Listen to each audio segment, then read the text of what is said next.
Благодарам за присуството. Очигледно е дека со оваа власт на Христијан Мицковски и неговата организирана криминална група повеќе нема прашање у сферата на политичката или моралната одговорност. Очигледно е дека се во прашање елементарните човекови права, граѓански права, тоа е правото на здравје и во тој контекст здравата почва, здравата вода.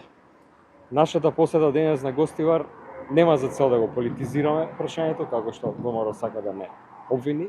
Имаме за цел да им помогнеме на неколку категории граѓани кои никој не ги прашува како се, дали им е потребна некоја помош, и затоа со неколку пакети помош денеска посетивме повеќе семејства на социјално загрозени категории на граѓани, постари луѓе, пензионери, и тоа ќе продолжиме да го правиме и во следните денови.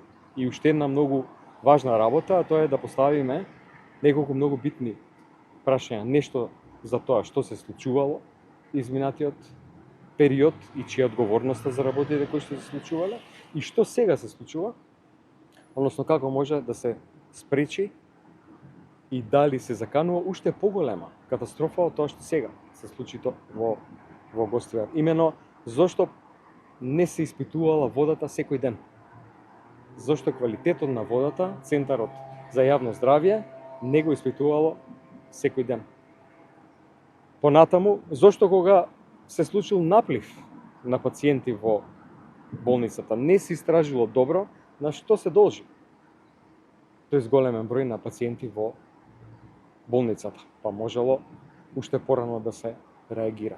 Зошто ништо не се направило од страна на здравствените власти да се изменаџира прашањето епидемиолошки, да се анализира од кај доаѓаат симптомите, на што тие се должат. Понатаму, за периодот денеска и во следните денови. Кој сега ја менаџира состојбата кога нема директор на јавното предпријатие? Следно, како сега функционираат рестораните, со каква вода се мијат чиниите, приборот за јадење. Со каква вода се користат рестораните во кои што има масовни собери, а тоа се свадби, многу атрактивни во овој период. Гледаме дека е забранета водата за користење, има некоја препорака да се користи техничка вода. Која е таа техничка вода? Од каде рестораните ја носат?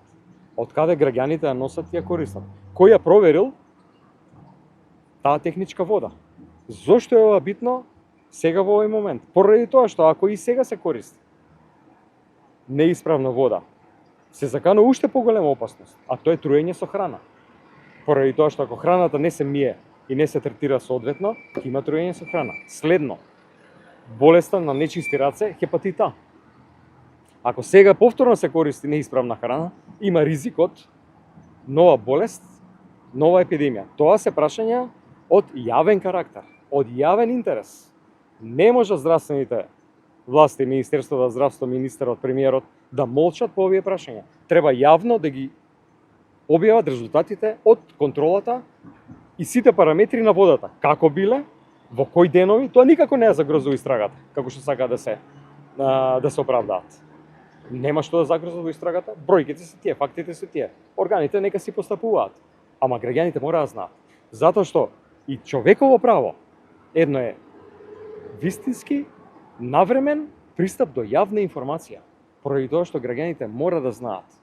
Имено оставени во ваква ситуација, кога овој систем го менаџира само малата група на луѓе околу Христијан Мицковски, граѓаните се оставени на себе да се справуваат со последиците од тој страшен систем. Благодарам.